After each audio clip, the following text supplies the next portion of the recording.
Para pendengar radio yang saya kasih dalam Tuhan kita Yesus Kristus, Shalom. Ini dengan Pendeta Rainer Schoenemann. Pada saat ini kita akan melanjutkan seri kita mengenai penampakan-penampakan Yesus sesudah kebangkitannya. Dan kita memasuki bagian yang kelima, yang terakhir, perjumpaan Yesus dengan Petrus. Kita akan membaca dari Yohanes pasal 21 ayat 15 sampai 23. Yohanes pasal 21 ayat 15 sampai 23. Gembalakanlah domba-dombaku. Sesudah sarapan, Yesus berkata kepada Simon Petrus, "Simon, anak Yohanes, apakah engkau mengasihi aku lebih daripada mereka ini?" Jawab Petrus kepadanya, "Benar Tuhan, engkau tahu bahwa aku mengasihi engkau." Kata Yesus kepadanya, "Gembalakanlah domba-dombaku." Kata Yesus pula kepadanya untuk kedua kalinya, "Simon, anak Yohanes, apakah engkau mengasihi aku?" Jawab Petrus kepadanya, "Benar Tuhan, engkau tahu bahwa aku mengasihi engkau." Kata Yesus kepadanya, "Gembalakanlah domba-dombaku." Kata Yesus kepadanya untuk ketiga kalinya, "Simon, anak Yohanes, apakah engkau mengasihi aku?" Maka sedih hati Petrus, karena Yesus berkata untuk ketiga kalinya, "Apakah engkau mengasihi aku?" Dan ia berkata kepadanya, "Tuhan, engkau tahu segala sesuatu, engkau tahu bahwa aku mengasihi engkau." Kata Yesus kepadanya, "Gembalakanlah domba-dombaku. Aku berkata kepadamu, sesungguhnya ketika engkau masih muda, engkau mengikat pinggangmu sendiri, dan engkau berjalan kemana saja kau kehendaki. Tetapi jika engkau sudah menjadi tua, engkau akan mengulurkan tanganmu, dan orang lain akan mengikat engkau dan membawa engkau ke tempat yang tidak kau kehendaki." Dan hal ini dikatakannya untuk menyatakan bagaimana Petrus akan mati dan memuliakan Allah. Sesudah mengatakan demikian, ia berkata kepada Petrus, "Ikutlah aku." Ketika Petrus berpaling, ia melihat bahwa murid yang dikasihi Yesus sedang mengikuti mereka, yaitu murid yang pada waktu mereka sedang makan bersama duduk dekat Yesus dan yang berkata, "Tuhan, siapakah dia yang akan menyerahkan engkau?" Ketika Petrus melihat murid itu, ia berkata kepada Yesus, "Tuhan, apakah yang akan terjadi dengan dia ini?" Jawab Yesus, "Jikalau aku menghendaki supaya ia tinggal hidup sampai aku datang, itu bukan urusanmu. Tetapi engkau, ikutlah aku." Maka tersebarlah kabar di antara saudara-saudara itu bahwa murid itu tidak akan mati. Tetapi Yesus tidak mengatakan kepada Petrus bahwa murid itu tidak akan mati, melainkan, "Jikalau aku menghendaki supaya ia tinggal hidup sampai aku datang, itu bukan urusanmu." Tema kita adalah kasih sebagai dasar kehidupan dan pelayanan. Kasih sebagai dasar kehidupan dan pelayanan. Dalam bagian teks sebelumnya, Yesus memulihkan para murid secara keseluruhan dengan cara pastoral yang lembut. Yesus kemudian menugaskan mereka untuk tugas misi sedunia. Sekelompok murid yang sebelumnya gagal karena melarikan diri dan meninggalkan Yesus karena takut, mereka sekarang dilayakkan dan dikukuhkan kembali untuk tugas penginjilan sedunia. Dari sekelompok penakut menjadi sekelompok murid pemberani. Itu kemudian menjadi nyata pada hari Pentakosta, dan di mana setelah itu mereka pergi memberitakan Injil kemana-mana penuh keberanian. Dalam teks ini, Yesus secara khusus melayani konseling pastoral kepada Petrus, yang telah menyangkal Yesus sebanyak 3 kali sebelum penyalipannya. Cara Yesus lembut dan penuh pengertian. Sama seperti sebelumnya ketika Yesus menghadapi Thomas. Yesus menyapa Petrus dan ingin menolong dan memulihkan Petrus dari pergumulan batinnya yang berat karena penyesalan, rasa malu, dan putus asa. Tema perjumpaan khusus Yesus dengan Petrus adalah kasih sebagai dasar kehidupan dan pelayanan. Dalam perjumpaan ini ada 3 hal yang Yesus lakukan, yaitu memulihkan Petrus, menugaskan Petrus untuk tugas pelayanan, dan mempersiapkan Petrus untuk menghadapi masa depannya. Yang pertama, apakah engkau mengasihi aku? Pemulihan kegagalan masa lalu. Apakah engkau mengasihi aku? Pemulihan kegagalan masa lalu. Ayat 15 sampai 17. Meskipun Petrus telah menyangkal Yesus, dia sangat mengasihi Yesus. Dia tetap tinggal dalam persekutuan dengan para murid yang lain. dan dia sungguh rindu berjumpa dengan Yesus. Petrus lari ke kubur tetapi tidak menemui Yesus. Petrus juga ada saat Yesus datang kepada para murid. Petrus ada pula saat Yesus bertemu dengan Thomas. Petrus juga lompat ke dalam danau Tiberias saat melihat mujizat Yesus. Dia rindu berjumpa Yesus. Tetapi setiap kali berjumpa Yesus, seakan-akan dia tidak bisa berkata apa-apa. Mungkin karena rasa sesal, malu, dan takut. Saat makan bersama dengan Yesus di tepi danau Tiberias, Petrus juga diam membisu. Tetapi Yesus kemudian setelah makan bersama dalam persekutuan dengannya, memecah keheningan dan kebisuan, dan berpaling dan memulai pembicaraan dengan Petrus. Yesus memulihkan Petrus bukan dengan penjelasan yang panjang lebar, tetapi dengan sangat sederhana, tetapi mendalam dan tepat sasaran, yaitu dengan penyebutan nama aslinya dan sebuah pertanyaan. Simon, anak Yohanes, apakah engkau mengasihi aku?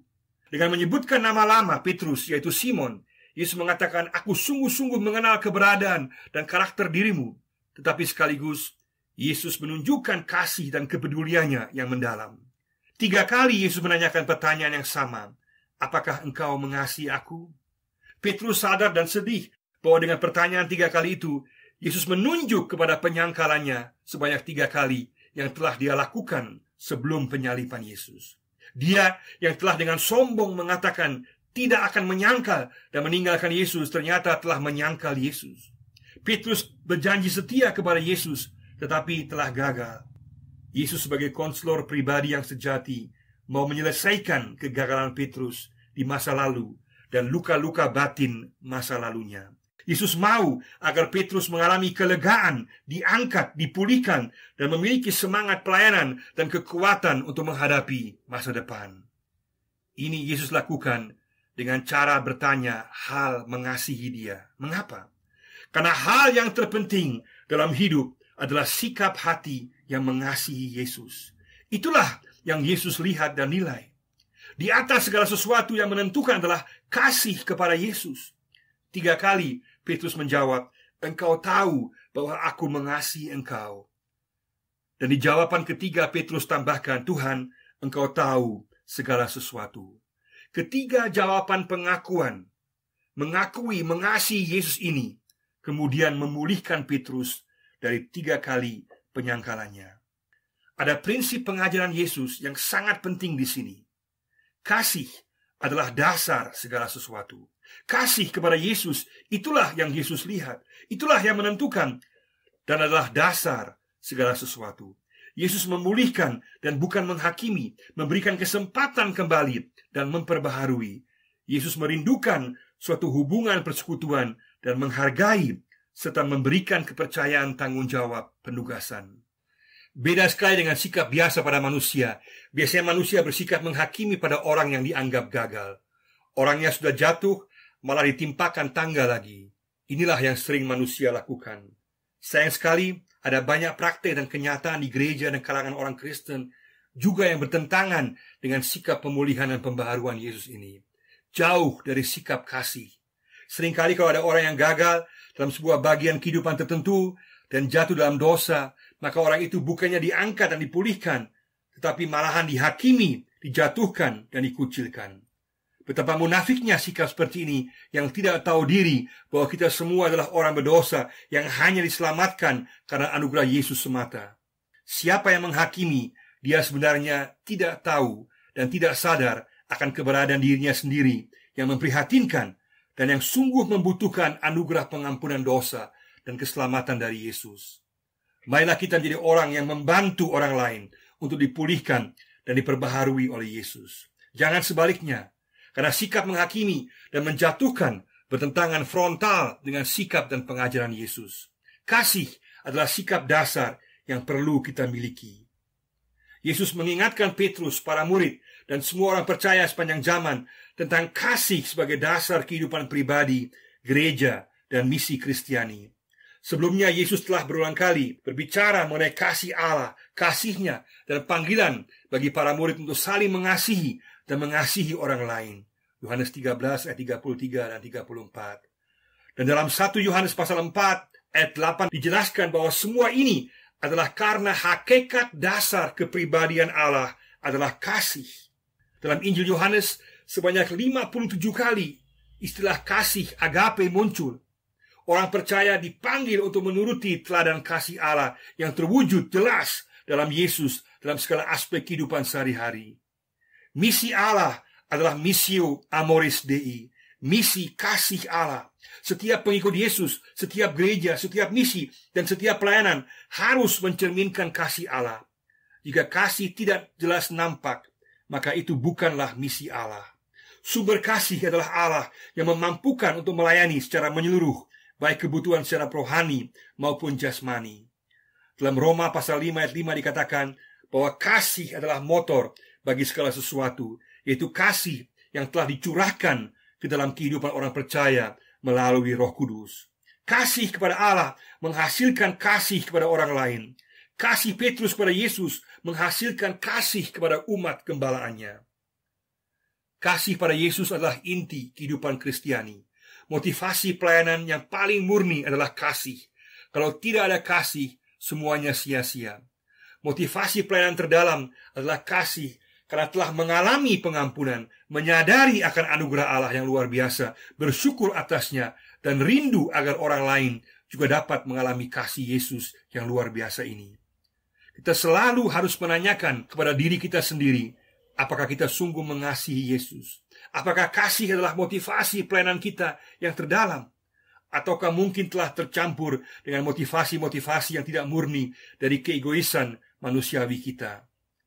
Dalam 1 Korintus pasal 13 ayat 1-3, kita diingatkan bahwa pelayanan kita bisa saja hebat, penampilan hebat, karunia hebat, pengetahuan hebat. Tapi jika semuanya itu tanpa kasih, maka semuanya adalah sia-sia. Apakah kita sungguh-sungguh mengasihi Yesus? Apakah kasih adalah motivasi kita yang terdalam dalam pelayanan? Apakah orang lain merasakan kasih dan kepedulian kita? Apakah kita adalah agen-agen pemulihan yang mengangkat orang lain? Ataukah masih ada sifat menghakimi dan menjatuhkan orang lain? Katakan Tuhan Yesus, aku mengasihimu. Murnikan aku dengan kasih-Mu dalam kehidupan dan pelayanan. Jadikan aku agen pemulihan dalam kasih-Mu. Yang kedua, gembalakanlah domba-dombaku, penugasan pelayanan. Gembalakanlah domba-dombaku, penugasan pelayanan. Ayat 15-17. Di sini terlihat pertanyaan dan penugasan yang diberikan Yesus silih berganti sebanyak 3 kali. Dengan jelas, Yesus ingin menyatakan kepada Petrus, benar kamu telah gagal di masa lalu, tetapi aku mengasihimu. Kegagalan di masa lalu tidak mempunyai arti lagi, karena yang menentukan adalah kasihmu saat ini kepadaku. Kamu telah dipulihkan dan diberikan tugas pelayanan. Puji Tuhan, kita semua adalah orang-orang yang gagal, tapi diselamatkan dan dipulihkan, dan kemudian ditugaskan untuk melayani. Diselamatkan, dipulihkan, ditugaskan. Dan semuanya itu hanyalah karena kasih anugerah Yesus, dan kita dipanggil untuk mengasihi Yesus. Yesus memberikan tugas khusus pelayanan pengembalaan kepada Petrus. Ini bukan berarti hanya kepada dia saja, karena ada banyak rasul yang lain yang juga terlibat dalam pelayanan pengembalaan. Dan tugas ini juga berlaku untuk orang percaya sepanjang zaman. Ini juga bukan berarti bahwa posisi Petrus lebih tinggi daripada yang lain. Tidak ada satu murid yang berada di atas murid yang lain. Tidak ada ranking murid, karena semua adalah teman sekerja. Yesus di sini berbicara secara pribadi dengan Petrus dan memberikan tugas pelayanan ini secara pribadi kepadanya. Demikian juga Yesus memberikan tugas kepada para murid yang lain dan kepada kita di masa kini secara pribadi. Masing-masing diberikan tugas secara khusus. Kita bertanggung jawab kepada Tuhan untuk melayani sesuai dengan karunia dan kemampuan yang kita miliki. Tugas pelayanan ini Petrus tekankan dalam 1 Petrus pasal 4 ayat 10 dan berlaku untuk kita dan semua orang percaya. Layanilah seorang akan yang lain sesuai dengan karunia yang telah diperoleh tiap-tiap orang sebagai pengurus yang baik dari kasih karunia Allah. Tugas pelayanan di sini adalah pengembalaan. Lebih tepatnya lagi, berikanlah domba-dombaku makan. Yang dimaksud oleh Yesus dengan domba-dombaku adalah umat Tuhan. Makanan apa yang harus diberikan dalam pelayanan? Dalam 1 Petrus 4 ayat 11 dikatakan, melayani dengan menyampaikan firman Allah. Itulah makanan utama yang primer yang harus diberikan kepada umat percaya. Bukan pendapat pribadi, bukan pengalaman sebagai pengganti firman Tuhan, bukan ideologi, pemikiran filsafat, tetapi firman Tuhan. Itulah yang dapat mengenyangkan dan memberikan gizi rohani untuk bertumbuh bagi umat percaya. Firman Tuhan mempunyai kuasa untuk memperbaharui pola pikir, sikap, sifat, dan tindakan kita. Berikanlah firman Tuhan sebagai makanan ilahi yang membawa pembaharuan, keselamatan, penghiburan, penguatan, dan pengharapan yang pasti. Selain memberikan makan, yaitu menyampaikan firman Allah, juga mengembalakan umat, artinya melayani secara konseling pastoral di tengah pergumulan hidup dan masalah dari umat percaya. Juga melayani secara sosial diakonia, memperhatikan dan menjawab kebutuhan jasmani mereka yang membutuhkan pertolongan. Ketiga-tiganya, yaitu penyampaian firman Tuhan, pelayanan pengembalaan pastoral, dan pelayanan sosial diakonia, haruslah berdasarkan kepada prinsip kasih. Di mana kasih ada, maka pasti ada kepedulian kepada situasi permasalahan orang lain dalam pengembalaan. Kasih pasti juga akan membuat seseorang menjadi aktif dan mencari pola-pola yang kreatif dan inovatif untuk menolong orang lain. Kasih selalu akan mencari solusi, jalan keluar, dan cara untuk menolong. Itulah sebabnya kasih adalah dasar bagi kehidupan dan pelayanan. Semua pelayanan sosial diakonia dan misi dalam kondisi dan medan yang sulit sekalipun tetap akan berhasil bila berdasarkan kepada kasih. Itulah sebabnya pertanyaan Yesus masih tetap aktual dan harus kita jawab secara pribadi, juga bagi gereja, juga bagi lembaga pelayanan. Apakah kita mengasihi Yesus? Kalau kita mengasihi Yesus, maka kita juga akan mengasihi umat Tuhan dan orang-orang yang membutuhkan pertolongan dan keselamatan. Kita harus terus-menerus mengasihi Allah dan diisi oleh kasih Allah agar dapat melayani. Panggilan untuk melayani tetap berlaku untuk kita di masa kini. Sudahkah kita sungguh terlibat dalam pelayanan? Sudahkah pelayanan penyampaian firman Tuhan, pastoral, sosial diakonia yang kita lakukan sungguh berdasarkan kasih yang nyata? Kasih sebagai dasar mutlak juga dibutuhkan dalam melayani umat Tuhan yang seringkali tidak memiliki orientasi, mudah dipengaruhi oleh hal-hal duniawi dan pengajaran yang salah. Umat yang juga seringkali bersifat keras kepala, tidak mau dididik, dan tidak mampu menghadapi serangan iblis. Untuk menghadapi semua ini, dalam pelayanan pastoral dibutuhkan kasih ilahi. Dari kekuatan kita sendiri, tidaklah mungkin. Saat kita mengasihi Yesus, kita akan diisi dengan kasih-Nya, sehingga mampu untuk melayani, meskipun kadang-kadang sulit. Dalam kedua suratnya, Petrus menggambarkan sikap dan cara pelayanan gembala, dan hasilnya yang membawa berkat. Tetapi juga ada penderitaan dan kemuliaan. Kita dikasihi Allah untuk mengasihi orang lain. Kita dipulihkan Allah untuk memulihkan dan melayani orang lain. Maukah kita melayani orang lain, baik permasalahan hidup secara rohani atau jasmani? Sudahkah kita memberikan makanan rohani yang sehat dari firman Allah, melayani secara pastoral dan sosial diakonia? Apakah kasih adalah motivasi kita yang terdalam dalam melayani? Apakah kita dalam kasih kita bersifat aktif dan kreatif untuk menolong? Yang ketiga, ikutlah aku, persiapan menghadapi masa depan. Ikutlah aku, persiapan menghadapi masa depan. Ayat 18-23. Dalam bagian yang agak panjang ini, terlihat bagaimana Yesus mempersiapkan Petrus menghadapi masa depannya yang tidak mudah. Yesus menggunakan sebuah gambaran bahwa di masa mudanya Petrus akan mengikat pinggangnya sendiri. Artinya dia siap untuk pergi dan melayani dan menentukan tujuannya sendiri. Tetapi di masa tua, mereka akan mengikat dia dan membawa Petrus ke tempat yang tidak dia kehendaki. Maksudnya adalah penangkapan dan penahanan Petrus. Yesus menubuatkan kematian syahid Petrus sebagai pahlawan iman di masa depan. Kematian yang memuliakan Allah.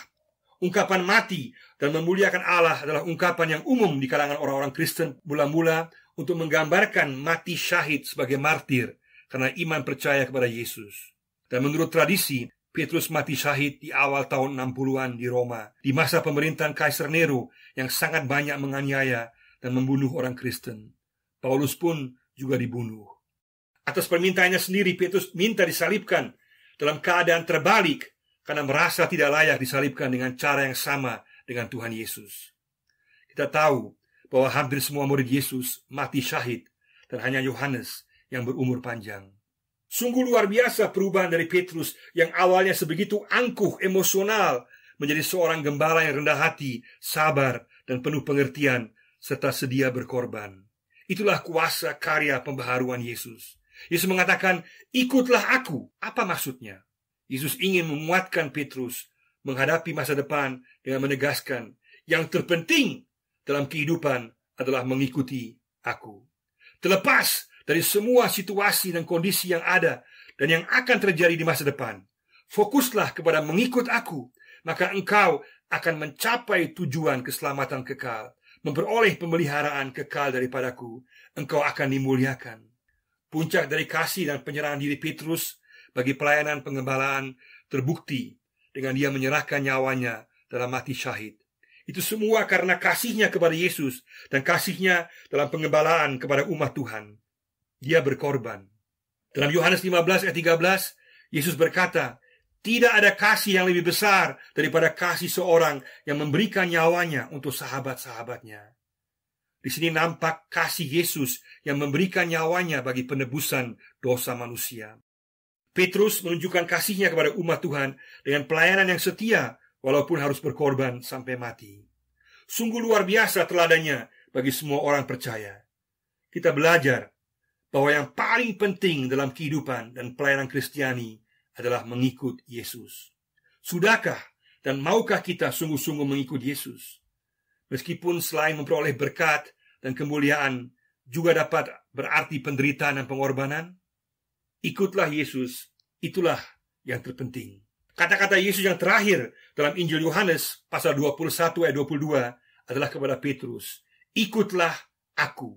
Kata-kata yang sama Yesus ucapkan di Yohanes 1 ayat 43 saat di awal pelayanannya memanggil para murid, ikutlah aku.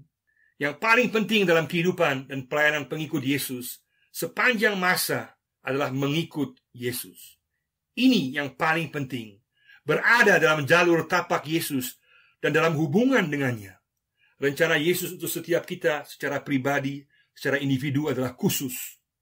Tetapi yang utama adalah mengikut Yesus.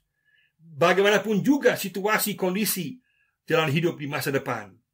Dan dengan mengikut Yesus, dengan setia memandang kepada Yesus, kita memuliakan Allah. Kemana dan bagaimana Yesus memimpin kita adalah berbeda dari satu orang kepada orang yang lain. Jenis pelayanan berbeda, situasi dan jalan kehidupan yang berbeda, hasil pelayanan yang berbeda, panjang pendek kehidupan juga berbeda. Tetapi yang menentukan adalah kita mengikut Yesus. Ketika Petrus kemudian di ayat 21 menanyakan kepada Yesus, bagaimana tentang masa depan dari Yohanes? Bagaimana tentang dia? Yesus kemudian dua kali dengan tegas menjawab di ayat 22 dan 23 bahwa itu bukan urusan Petrus, itu bukan urusanmu. Artinya kehendak Tuhan yang menentukan, dan jangan kita mau ikut campur. Jangan ikut campur soal Yohanes. Dalam Injilnya, Yohanes menggambarkan dirinya sebagai murid yang dikasihi Yesus. Ungkapan ini bukan berarti Yesus tidak mengasihi yang lain atau bahwa Yesus bersifat pilih kasih, bukan. Dalam gaya bahasa Ibrani, ungkapan ini memaksudkan bahwa Yohanes merasa dirinya secara khusus dikasihi oleh Yesus. Namun banyak yang lain yang mengikut Yesus yang juga merasakan demikian, seperti misalnya Lazarus di pasal 11 ayat 3, atau Paulus di Galatia 2 ayat 20, atau juga para pengikut Yesus secara keseluruhan. Yesus punya rencana yang lain bagi Yohanes. Kita harus menghargai kedaulatan Allah.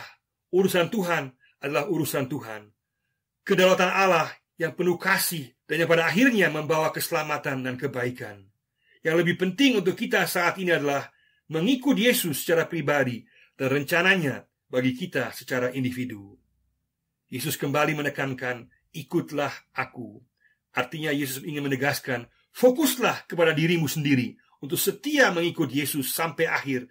Jangan urus soal rencana Tuhan dengan orang lain, itu urusan Tuhan. Kita mungkin mudah menyalahkan Petrus, mengapa dia bertanya begitu, mengapa dia membandingkan dirinya dengan yang lain, atau mau mencampuri urusan Tuhan. Tapi kita perlu hati-hati dalam mengkritik Petrus, karena betapa cepatnya kita membandingkan kehidupan pribadi kita, keluarga kita, dan keberhasilan kita dalam pelayanan kita dengan orang lain. Lupa bahwa semua itu hanyalah anugerah Tuhan semata dan bukan karena kita. Marilah kita meninggalkan sikap membanding-bandingkan ini. Karena yang menentukan dan paling utama adalah bahwa tiap-tiap kita menyenangkan Tuhan Yesus. Mengikut Yesus sesuai panggilan, karunia, dan rencananya bagi kita. Adalah baik bagi setiap kita untuk berusaha sebaik mungkin dalam pekerjaan dan pelayanan kita. Adalah baik untuk mengejar karier dan keberhasilan dalam pekerjaan yang sebaik mungkin. Tetapi lebih daripada itu, yang lebih penting adalah apakah kita meninggalkan jejak tapak berkat dalam kehidupan kita yang dirasakan oleh orang lain. Apakah di keluarga kita, tempat kerja kita, lingkungan kita, orang-orang merasa diberkati dengan sikap kehidupan dan pelayanan kita. Juga karena kita menunjukkan jalan dan membawa orang-orang kepada Yesus, sumber keselamatan, pemulihan, dan berkat kehidupan kini dan kekal selamanya. Pertanyaan Yesus kepada kita tetap berlaku dan harus kita jawab secara pribadi. Apakah engkau mengasihi aku? Apakah engkau melayani orang lain dengan firman Tuhan secara pastoral dan sosial diakonia? Apakah motivasi terdalam yang kita miliki adalah kasih? Sudahkah dan maukah kita mengikut Yesus? Yang terpenting adalah ikutlah Yesus, sekarang dan kekal selamanya. Ikut Yesus juga berarti sedia menderita dan berkorban, tetapi ada jaminan berkat ilahi dan kemuliaan Allah. Ikutlah Yesus. Kiranya Tuhan memberkati kita semua. Amin.